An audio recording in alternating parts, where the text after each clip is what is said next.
Okay, ang oras po natin ngayon ay eksaktong alas 5. Ito pa lang po yung oras natin. Eksaktong alas 5. Ano po? Kumbaga maaga po na ano yung natin, yung mga intro natin. Thank you Lord God. Thank you Lord God. Ngayon po tayo po ay magpapatuloy sa ating pag-aaral sa salita ng Diyos. Tayo po ngayon ay nandito po sa ikatlong bahagi po ng serya na ating pinag-aaralan. Ang serya po natin ay yung What God said, God will execute. Yung una po ay yung God called us and commanded to go and do what He has given to us. Ano po? Yung mga responsibility, yung mga duty na dapat po nating gawin ay tinawag tayo ng Diyos at tayo ay kanyang pinahayo. Ano po? Ngayon, sa dito sa yung pangalawa, no? Yung pangalawa na ating yung parto po ng what God said, God will execute. Yung po yung yung last week po ay yung the great promise of God. Ito po yung sinabi ng Panginoon doon po sa Genesis chapter 3 verse 15. Ano po? Kung natatandaan po ninyo yon, na nung magkasala ang ating mga ninunong Eva at saka si Adan po, sila po ay natukso, nadaya ng ahas. Pero maski na po sila ay nagkasala, natukso, sila po ay kumbaga nahulog doon sa patibong ng kaaway ni Satanas. Still, ang Diyos ay nagsabi doon po sa Genesis chapter 3 verse 15 na ang sabi niya na ang binhi mo, sabi po niya, ang kinakausap po niya dito ay yung ahas. Binhi mo at binhi niya. Binhi ng ahas o anak ng ahas at yung magiging anak ng babae.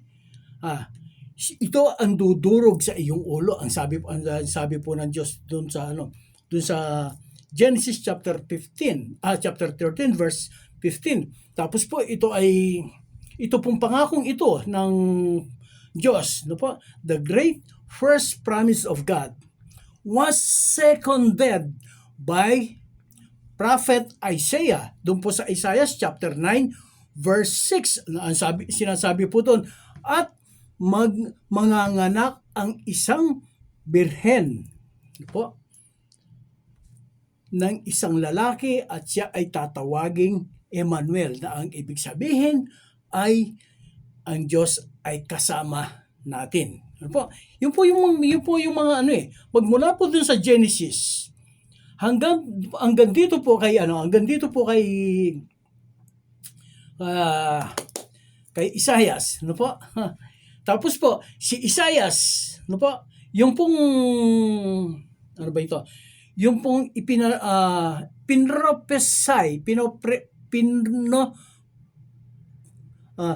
what Isaiah has prophesied. Hindi ko po sa Tagalog po. What Prophet Isaiah prophesied in chapter 9, he said that a virgin shall have a child and he will give him a name Emmanuel, which is translated God is with us. Yun po ay nangyari nung ipanganak ang ating Panginoong Hesukristo. Magmula po kay Isaias hanggang dito po sa pagkasilang ng ating Panginoong Hesukristo, yun po ay 700 years ang pagitan. So, magmula naman po doon sa ipinanukala o ipinangako ng Diyos na ibinanggit niya kay Eva at saka doon sa ahas, ang pagdating ng manunubos ay magmula doon sa Genesis na yun hanggang doon sa pagkasilang po ng ating Panginoon Jesucristo. That is 3,974 years. Ito po kasi ay hindi po yung biography, tapos po yung mga translation ng Bible na So ang doon, more or less 4,000. Ang 4,000 years ang pagitan po ng magmula nung ipanukala ang pagdating ng manunubos ng tutubos sa ating mga kasalanan hanggang sa pagkasilang ng ating Panginoong Jesucristo. That is 3,974 years. Ano po? Ngayon, yun po ang part 2. The fulfillment of the great promise of God. Number 3. Dito po tayo ngayon sa pangatlong bahagi. What God said, God will execute. Ang number 3 po na ito, ang pangatlo po na ito ay yung I myself will find my sheep. Ito po yung sinabi ng Diyos mismo. Ano po? Ang Diyos mismo po ang siya nagsabi rito na ako mismo ang maghahanap sa aking mga tupa. Okay. Ito po ay nakatala dito po sa aklat po ni Ezekiel. Kabanatang 34, talatang 11. Ezekiel chapter 34, verse 7, ganito po ang sinasabi. Ito ang ipinasasabi ni Yahweh. Ako mismo ang maghahanap at mag-aalaga ng aking mga tupa. So, yun po ang ano natin. Yun po ang pinagbabatayan po natin. Ang Diyos mismo ang siya maghahanap sa atin. No po, hindi po niya tayo pababayaan. No. So doon sa una, ito po 'yan eh. Tingnan po ninyo yung succession po ng yung kabutihan po ng Diyos. Yung success sa una po na ating pinag-aralan ay ang God the Father, si Yahweh. Ang siya pong kumikilos, si Yahweh ang siyang gumagawa, si Yahweh ang siyang gumagalaw. Ito po, lahat po ng iyan, ang Diyos Ama, si Yahweh, si Jehovah, si El Shaddai. Ano po? Siya po ang nandoon yan. Opo. So, pagdating po dito sa Great Promise ay ang anak, ang ating Panginoong Hesukristo. Ngayon, pansinin po natin. Dito po sa basahin ko po sa Matthew chapter, mamaya na po yan. Yung pong mga nung nandito po ang ating Panginoong Hesukristo. Okay. Malamang ba, baka ngayon lang po ninyo maririnig ito. Baka ngayon lamang po ninyo mapag-uunawa ang bagay na ito. Okay. Nung ang ating Panginoong Jesucristo ay ipinanganak, isinilang dito sa daigdig.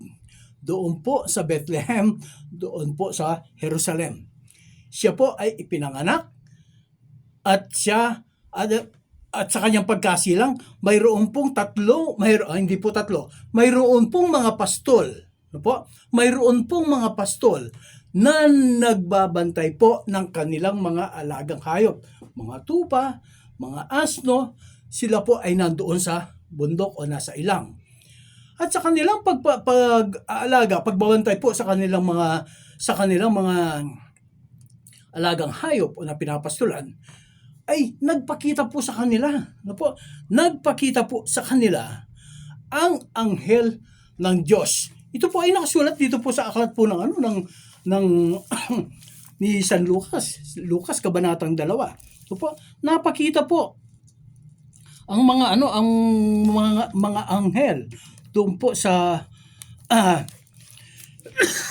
doon sa mga pastol. Ang sabi po so yung mga pastor po, sila po ay nagkaroon ng takot. Siyempre po naman, isipin mo, nandoon sila sa ilang, nagpapastol, tapos bigla-bigla darating ang anghel ng Diyos at makikita nila yung kaningningan ng Diyos doon sa anghel. Kaya po sila ay takot na takot. Pero ang sabi ng anghel sa kanila, huwag kayong matakot. Huwag kayong matakot. Mayroon akong magandang balita sa inyo na ikakagalak ng lahat para ito sa kagalakan ng marami. Ito po yung sinabi sa kanila, sapagkat sa araw na ito ay ipinanganak o isinilang doon sa bayan ni David ang sanggol na inyong tagapagligtas. Yun po ang ating Panginoong Jesucristo. At yung mga pastol, sila po ay nagmamadali na sila po ay pumunta. Hinanap po nila, tinignan po nila ang sanggol at nakita po nila ang Panginoong Jesucristo. Salamat sa Diyos.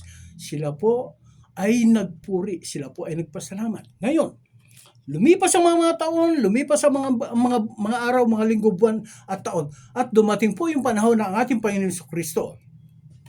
Siya po ay mangangaral na. Po. Pansinin po ninyo, no? Sa kanya pong pangangaral, sa bawat lugar, sa bawat dako, doon po sa Judea, doon po sa Jerusalem. Po. Siya po ay nangangaral. Po. Siya po ay nagtuturo. At lahat po ng kanyang itinuturo at lahat po ng kanyang ipinapangaral, ito po ay para sa ikabubuti ng buhay ng bawat isa. Kung paano makihalubilo, kung paano makisama sa kapwa-tao. Kung paano tratuhin ang iyong kapwa. Ngayon, habang ginagawa po niya ang pangangaral, pagpapahayag ng salita, no po, gumagawa rin po siya. Sabay po siya sa paggawa, sa pagpapagaling ng mga maraming mga karamdaman. Meron po siyang pinagaling na babaeng hukot. Meron po siyang pinagaling na babaeng inaagasan ng dugo sa loob po ng 12 taon. Meron po siyang pinagaling na nandoon po sa may pool of Bethesda. No po, 38 years na po siyang may karamdaman, hindi po siya gumagaling. Meron po siyang pinagaling na mga lumpo. Meron siyang pinagaling na mga ketongin, lahat ng uri na may sakit. Pinagaling po niya ang mga sakit ng mga lagnat at marami pang mga sakit, mga karamdaman. Lahat po ng mga sakit na iyan ay nasaksihan ng mga mararaming mga tao. Nasaksihan po yan ng mga lingkod ng Diyos, ng mga disipulo ng ating Panginoong Hesukristo. Mararaming mga himala ang kanyang ginawa. Ang pagpapakain po ng 5,000 tao sa pamamagitan po ng iilang pirasong tinapay at ng maliliit na isda. Pagpapakain po ng mga 4,000 sa pamamagitan po ng iilang pirasong tinapay at saka ng maliliit na isda. Nadala po ng isang bata. Himala. Na sa mga bagay na yan, napakaliliit na bagay, napapakain po niya. Kumakain ang mga napakararaming mga tao.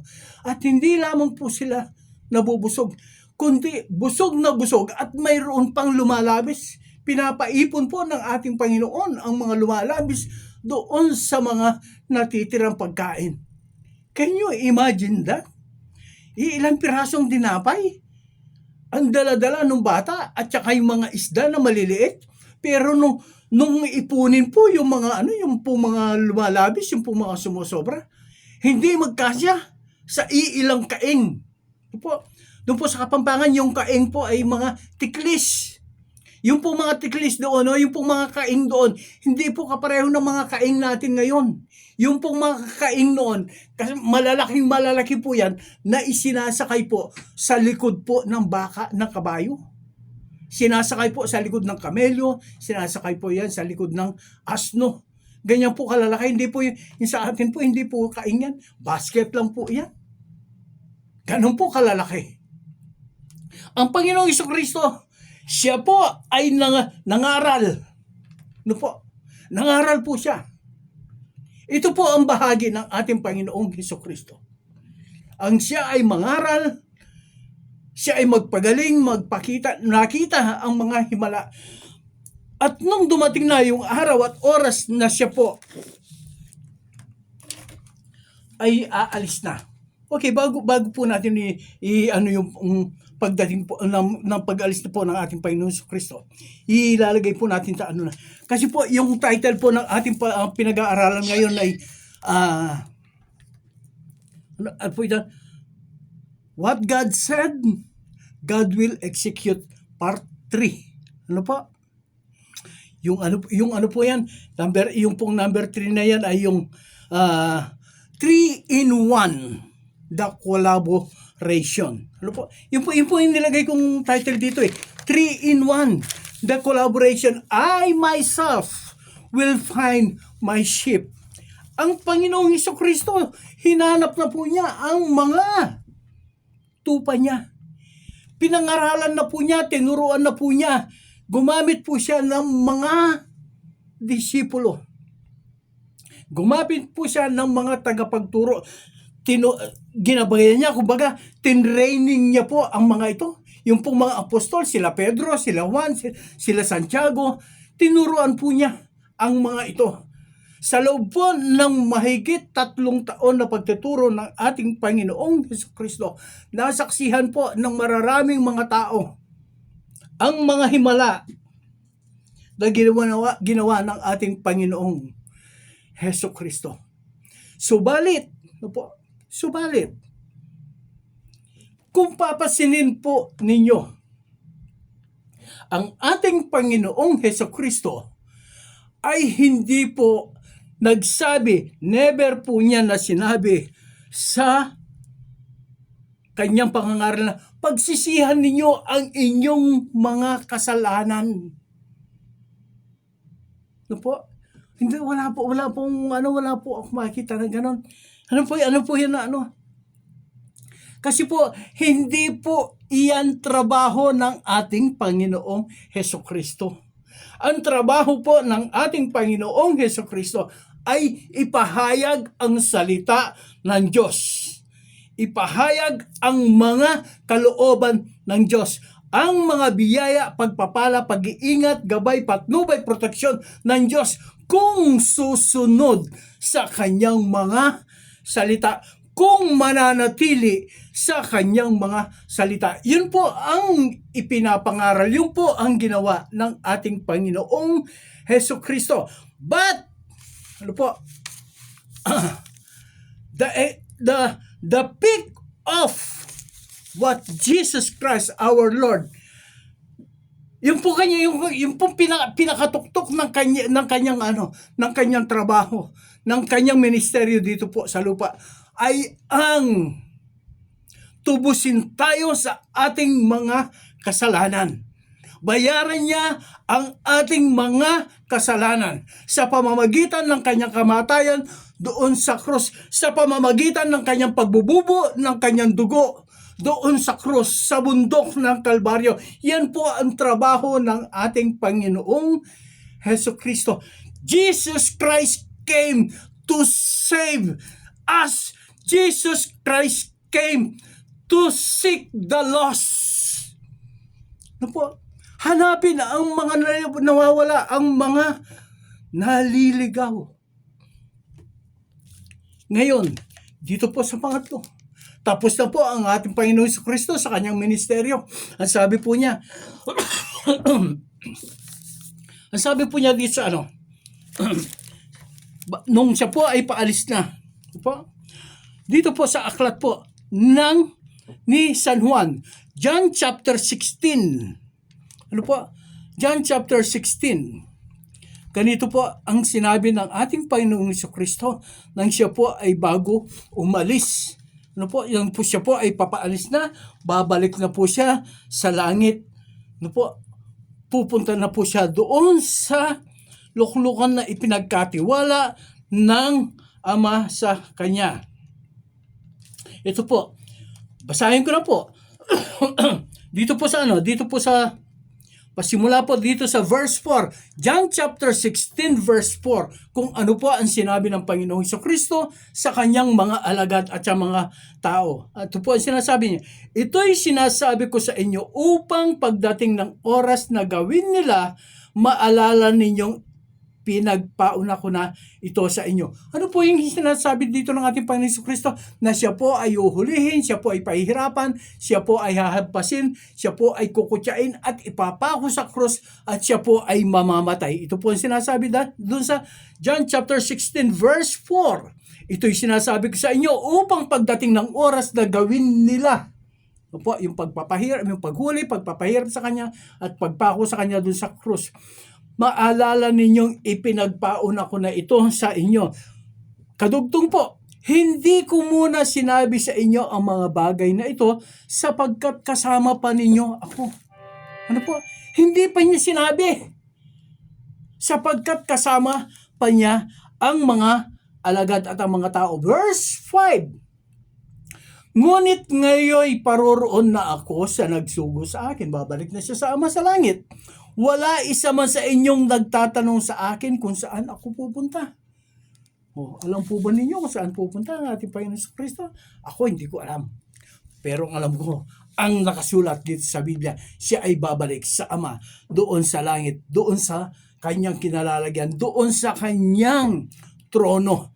Amen. Okay, tuloy, verse 5. Wala isa man sa inyong nagtanong sa akin kung saan ako pupunta. Verse 6, at ngayon sasabihin ko sa inyo, natigib kayo ng kalungkutan. Kasi po maiiwan na ang mga apostol, maiiwan na ang mga lingkod, maiiwan na ang mga mananampalataya. At ngayon at ngayong sasabihin ko na sa inyo, natigib kayo ng kalungkutan. Verse 7, ito po ang masarap Ngunit dapat ninyong malaman ang katotohanan. Ang pag-alis ko'y sa ikabubuti ninyo, sapagkat hindi paparito sa inyo ang patnubay kung hindi ako aalis. Ngunit kung aalis ako, susuguin ko siya sa inyo. Ano po sinasabi ng ating Panginoon Kristo dito? Yung po sa English po ganito If it is more expedient for you if I go. Because if I go, I will send you the helper. Ano po? Ito po yung sinasabi ng ating Panginoon Susuguin ko ang tagatulong sa inyo. Ibig sabihin, mayroon pong kapalit ang ating Panginoong Jesucristo pag siya po ay umalis. Ito po ang helper, ito po ang susuguin niya, ito po ang Santong Espiritu. Verse 26, susuguin ko siya sa inyo buhat sa Ama at siya ang magpapatotoo tungkol sa akin. Ito po yung this helper will testify about me. Siya po ang magsasabi, magtukwento patungkol sa akin. Ipapahayag niya ang patungkol sa akin. Yung po ang sinasabi po ng ating Panginoong Jesucristo. Po? Ngayon, alam po, nung ang ating Panginoong Jesucristo, okay, ang kasunod pa ay ganito. Dito po sa chapter 14, verse 16. Ganito naman po ang sinasabi Ngunit ang patnubay, the helper. Okay.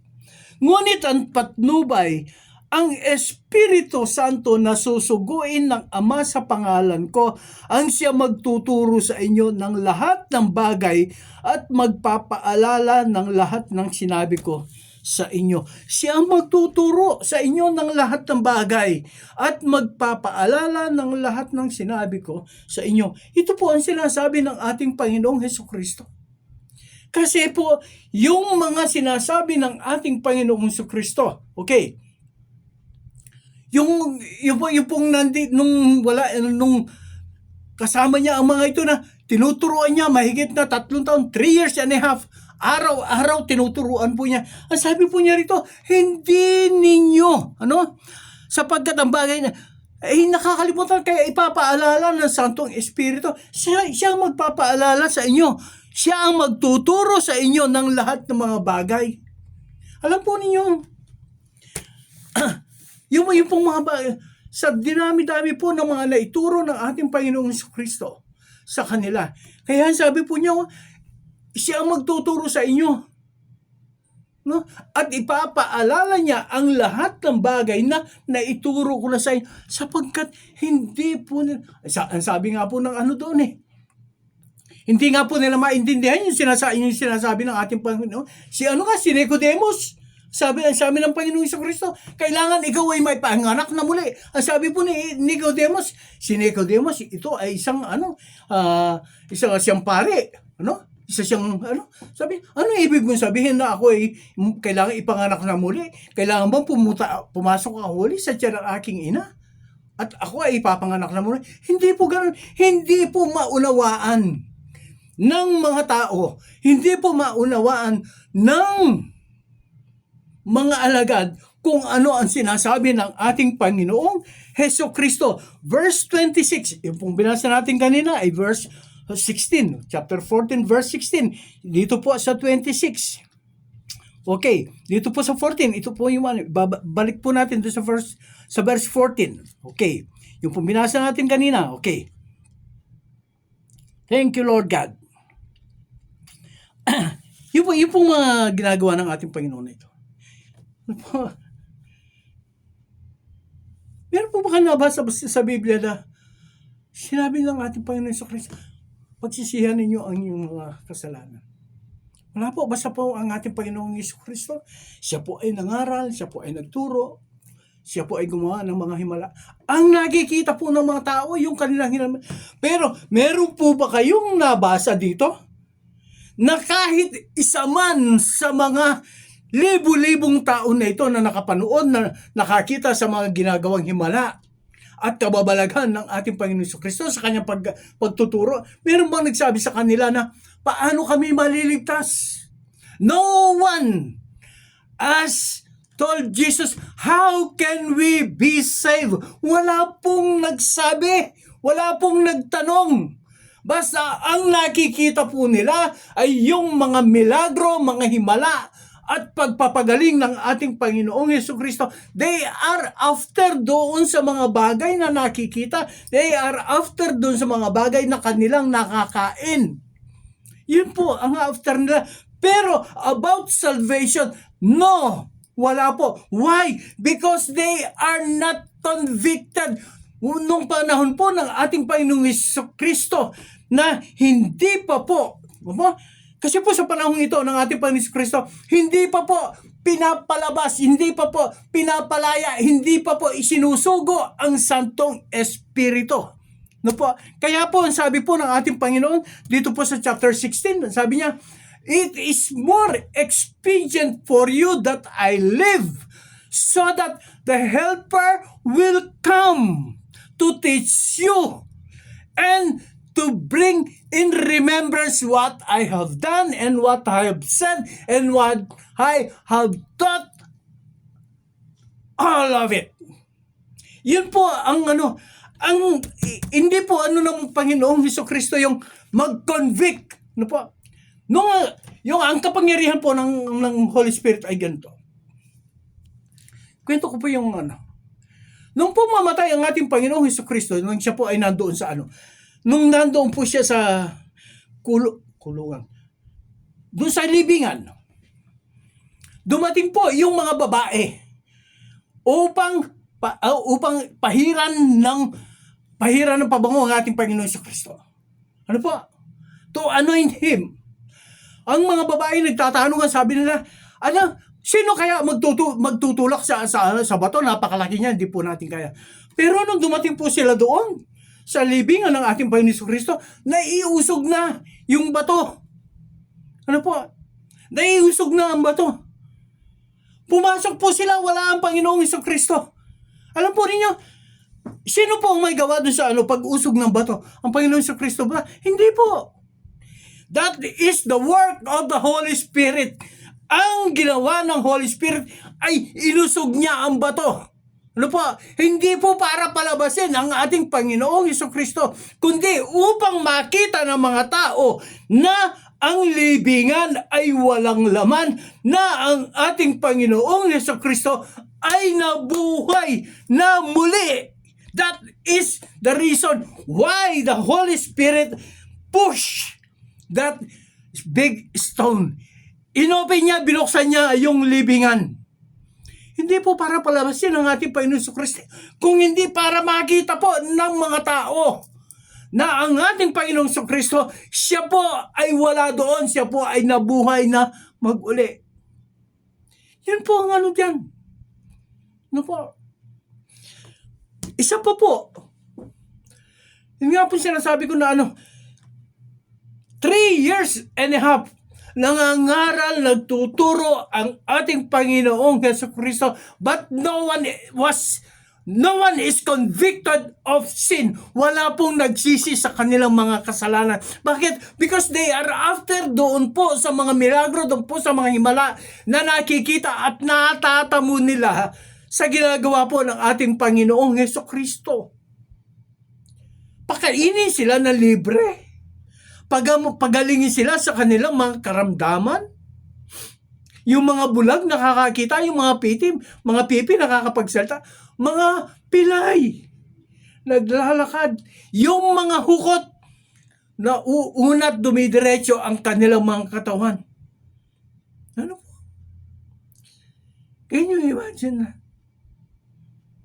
Pero wala pong nagtanong, walang nagtanong. Bakit po? Because that is not the work of our Lord Jesus Christ to convict the sin, to convict us, to convict the people of their sin.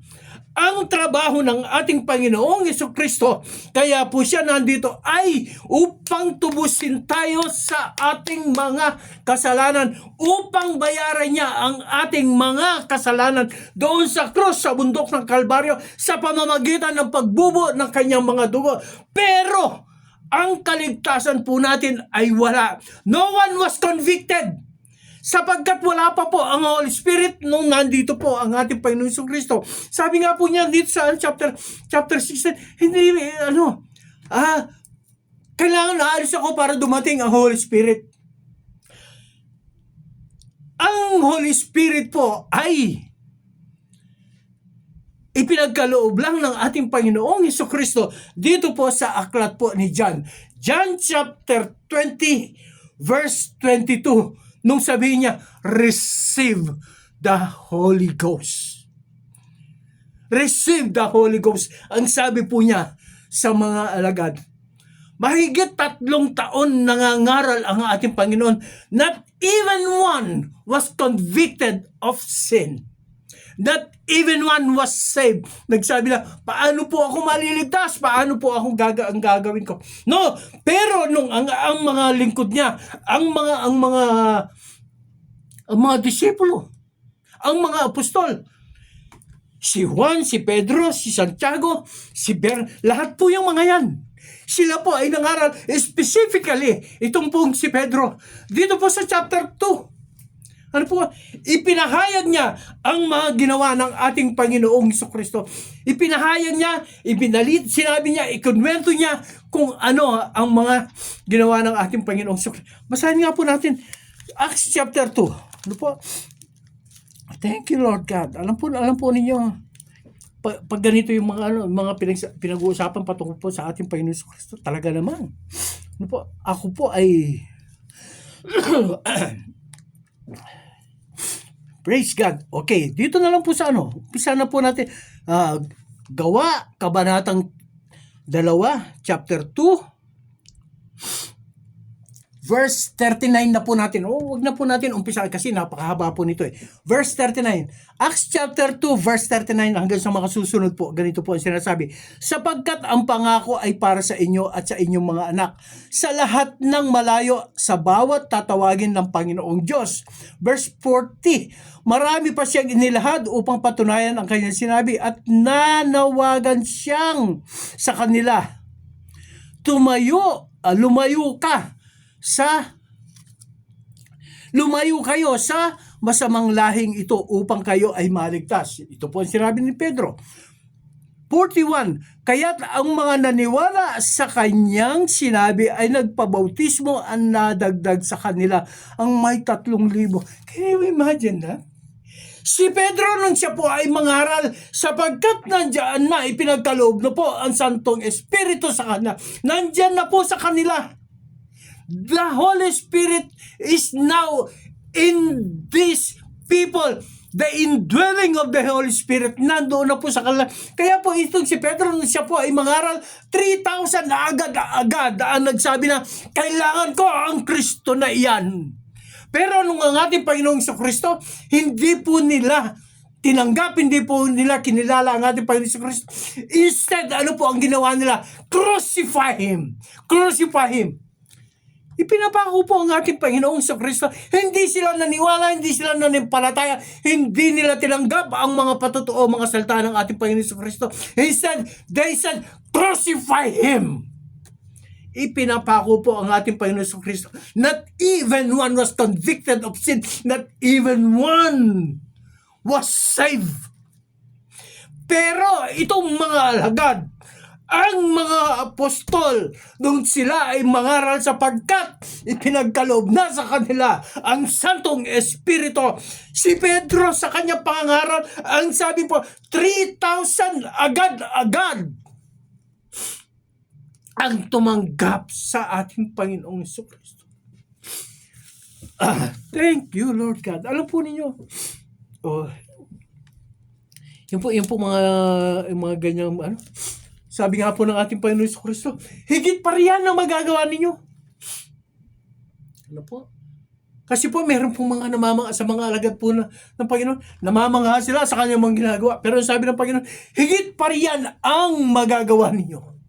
Ibig sabihin, higit pa sa kanyang mga ginagawa, yung kanyang pangangaral. Ito nga po wala pong na-convict sa kanyang pangangaral. Pero itong si Pedro, nang siya po ay mangaral, na-convict ang 3,000 na dagdag.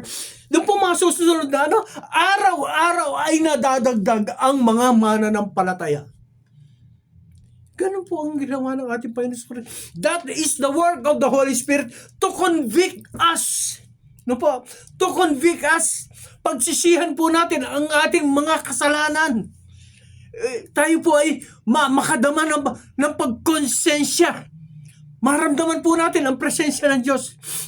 Maramdaman po natin, madama po natin sa ating mga puso, sa ating damdamin, sa ating espiritu, na tayo po ay ginigiyagis, tayo po ay tinatawag, tayo po ay kinakausap ng Diyos.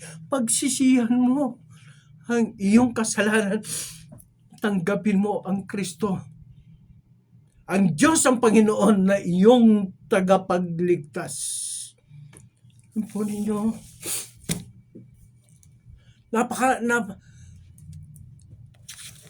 Yung po, ang Santong Espiritu po, hindi man, yung po sinasabi ng ating Panginoon na, higit pa rito ang magagawa niyo. Ito po si Pedro, 3,000 lang po ang tumanggap. Sa panahon po ng mga maraming mga dakilang lingkod ng ating Panginoon. Great man of God, Rex Humbard. Millions of people are surrendering their life to the Lord Jesus Christ.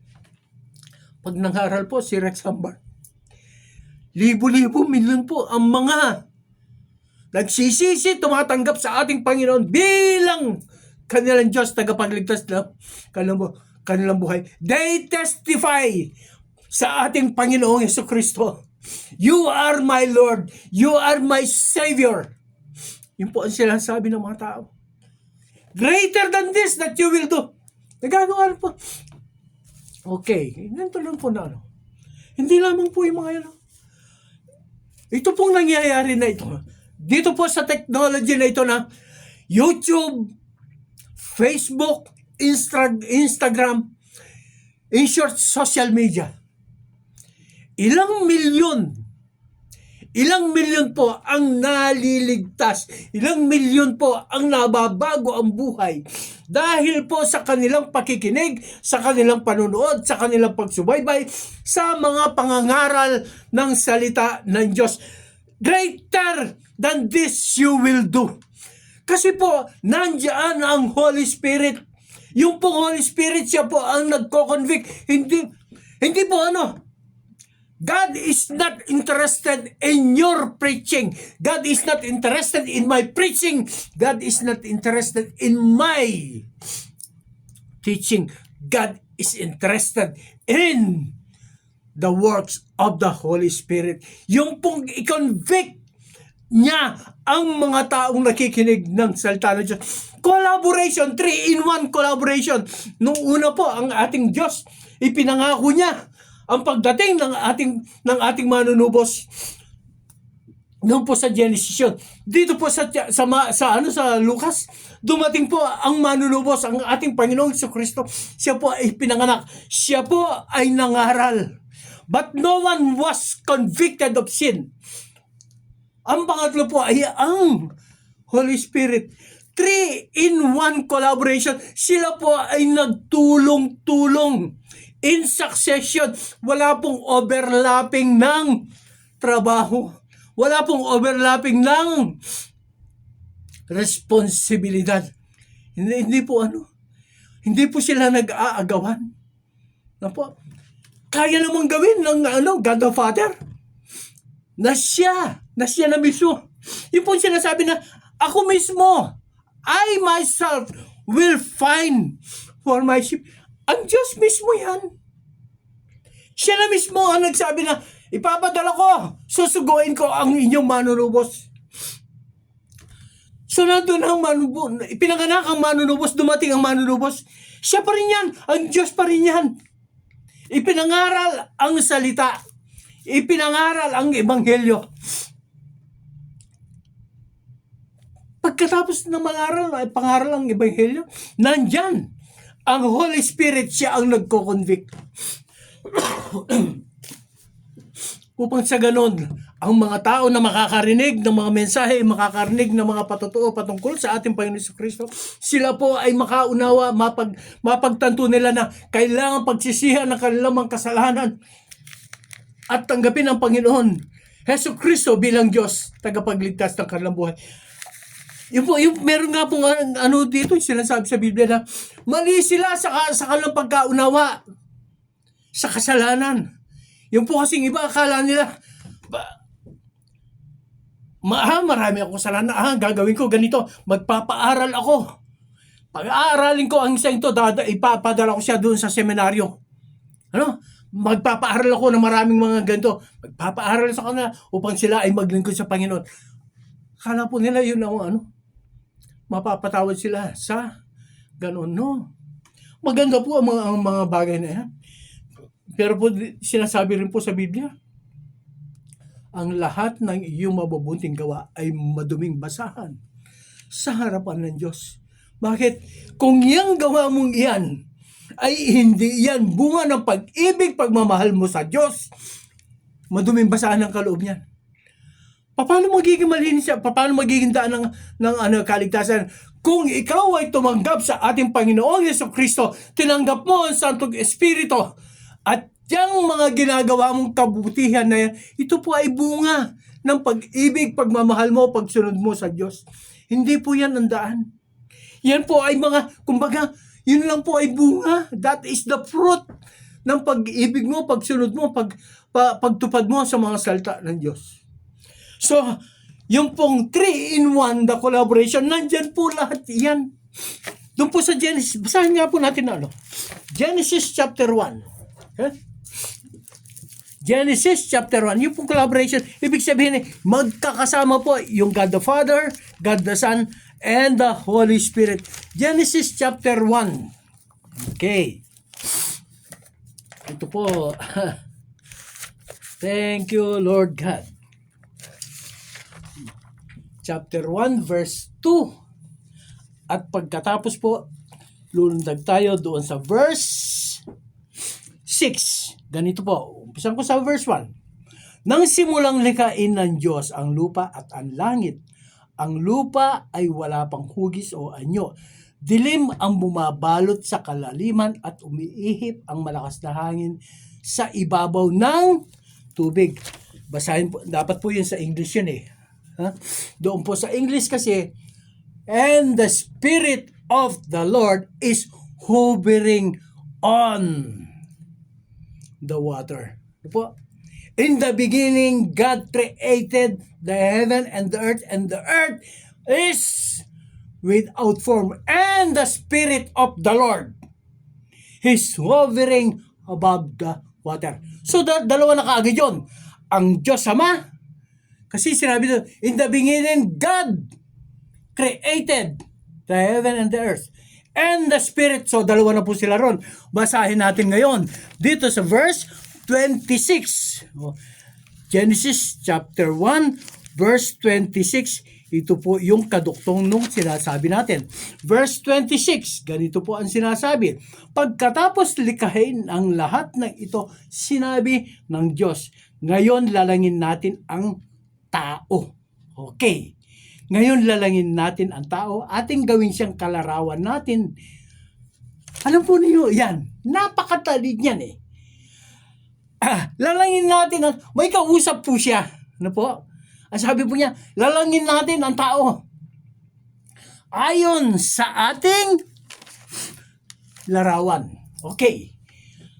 Ibig sabihin, ang God the Father at yung kausap niya, mayroon silang anyo. Mayroon silang katawan.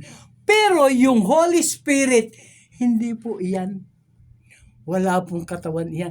So, pagdating dito sa Genesis pa lang, Genesis chapter 1 verse 2 at saka verse 26, nandoon na yung tatlo.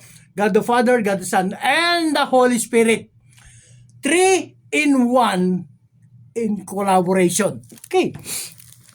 Ganun pa lang yun eh. In collaboration. Ganun, napakadali. Ano po? Hindi na kailangan na pahirapan pa yung ating mga sarili na ano ba yan? Okay. Tapos po dito naman. Tuloy po natin. Dito po sa aklat ni San Mateo. Ito po ay naharap po natin yung collaboration. 3 in 1. The collaboration. Ano po? Para mapag-unawa po natin. Chapter 3 verse 16 and 17 dito po sa aklat po ng Genesis ang ating pagbabatayan ng ating sinasabi. Genesis. Matthew chapter 3 verse 16 and 17. Ganito po ang nakatala. Okay. Thank you, Lord God. Ito ang ano po nito, ang background po nito ay nang binautismuhan po ang ating Panginoon Jesucristo at siya, nung matapos po siyang bautismuhan, siya po ay umahon. Siyempre, umahon sa tubig. So, verse 16. Nang mabautismuhan si Jesus, umahon siya sa tubig. Nabuksan ang langit at nakita niya ang Espiritu ng Diyos at bumaba sa kanya gaya ng isang kalapati. Okay, nandoon po, unawain natin, ang ating Panginoon Jesucristo is the Son.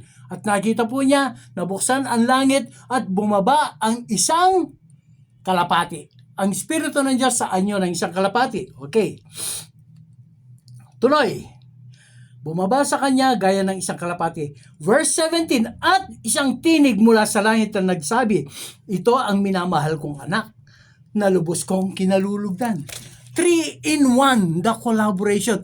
Paano mo masasabi na wala ang Trinity dyan? Na wala yung ganito, yung tatlong persona, tatlong katauhan ng Diyos. God the Father, nang nagsabi, yung nagsasalta mula doon sa langit. Yung Holy Spirit, bumaba sa balikat ng ating Panginoon Jesucristo sa forma ng isang kalapati. Ang Panginoong Jesucristo is the Son. Collaboration. 3 in 1. Parang kape. Hindi mo pwedeng pag-iwahiwalayin. Pag nagkasama na yan, pag nandyan na yan, hindi na pwedeng pag-iwahiwalayin. Magkakasama talaga yan.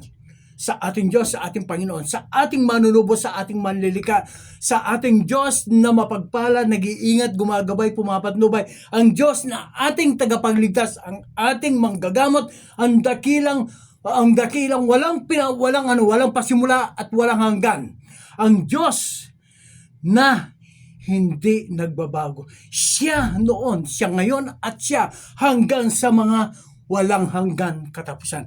3 in 1, the collaboration. I myself will find my sheep. Magmula pa doon sa Genesis hanggang dito sa New Testament ay naghahanap na, ay pinapatuloy na inaano ng Diyos. Patuloy na nagpapadama ang presensya at kapangyarihan ng Diyos. Dito nga po sa aklat po ni Jeremias, Kabanatang 7, talatang 25. Ang sabi po rito ay hanggang ngayong araw na ito ay patuloy akong nagpapadala ng aking mga lingkod upang hanapin ang aking mga tupa. Okay, basahin po natin Jeremiah chapter 7 verse 25. Jeremiah chapter 7 verse 25. Thank you, Lord God. Thank you, Lord. Ito po ang ano natin na ano. Kung ganyan, yung mga sinasabi na, I myself. Ano po? Okay, chapter 7, verse 35. Ganito po ang sinasabi. Verse 25. Okay. Verse 25. Mula nang lumabas sa Ehipto ang inyong mga ninuto, hanggang sa araw na ito patuloy akong nagsugo ng aking mga alipin, ang mga propeta. Ngunit hindi ninyo sila pinahahalagahan. Ano po? Nagpadala na po ang ating Panginoon ng mga propeta, ng mga lingkod niya, pero hindi po sila pinapahalagahan. Kaya siya na mismo ang naghahanap sa atin. Ang Diyos Ama, ang Diyos Anak, at ang Diyos Espiritu Santo. Kaya nga po, minsan pag nagpipray ka, nananalangin ka, mararamdaman mo ang presensya at kapangyarihan ng Diyos. That is the Holy Spirit. That is the work of the Holy Spirit to convict us so that we can say, Lord, patawad po sa aking mga kasalanan. Okay? Kaibigan ko, kapatid ko, mga kakilala, mga patuloy na sumusubaybay sa gawain ito. Wala po tayong ipinapangaral dito na sarili po natin. Ang ipinapangaral po natin dito ay ang salita po ng Diyos. Ito lamang po. Wala po tayong ano. Hindi po natin ano ito. Kumbaga, binibigyan tinig lang po. Kasi po ito po hindi po nagsasalita in Biblia. So nandito po ako upang bigyan tinig yan. Sabihin ko po na kasama ako doon sa ano na ginagamit ng Panginoon na hanggang sa araw na ito ay patuloy akong nagpapadala, nagsusugo ng aking mga propeta, ng aking mga lingkod upang hanapin ang aking mga tupa. Kaibigan ko, baka naman naririnig mo, nadarama mo sa iyong puso at damdamin na ikaw ay tinatawag ng Diyos upang sa gayon magamit kanya na magbahagi din ng mga salita upang sa gayon, kumbaga yung tumulong po tayo, yung collaboration. Ano po? Magtulong-tulong po tayo, magsama-sama tayo. Bukas makalawa, di po natin alam kung ano mangyayari sa atin. Ang dami pong mga pinag-uusapan sa TV, pinag-uusapan sa radyo, sa mga balita. Yung mga sunod-sunod na lindol dito po sa Pilipinas, ang hinihintay po nila ay ang the big one doon po sa Manila. Po yung Manila Fault. Huwag po natin hintayin yun. Ang hintayin po natin ay ang pagdating po ng ating Panginoong Jesucristo. Huwag po natin hintayin yan. Wala po tayong mapapala dyan. Wala po tayong makakuha. Hintayin po natin ang pagdating ng ating Panginoong Jesucristo sa pamamagitan po ng pagtatalaga natin sa Kanya ng ating mga buhay, ng ating mga lakas. Malay po natin, bukas makalawa, ang Panginoong Jesucristo ay darating na. Kung masyado po tayong abala dun sa pag-iisip, dun sa ano kaya mangyayari sa akin pag pumutok, pag nagkaroon na, nandyan na yung the big one na sinasabi na, huwag po natin isipin yan. Ang Diyos po nakakaalam kung ano po ang gagawin niya. Paano tayong iingatan, gagabayan, papatnubayan. Tayo po ay Kanyang tutulungan ilalayo sa mga panganib. Patuloy po nating isipin sa ating mga buhay, sa ating mga damdamin. 3-in-1, the collaboration of God. Tayo po ay manalangin.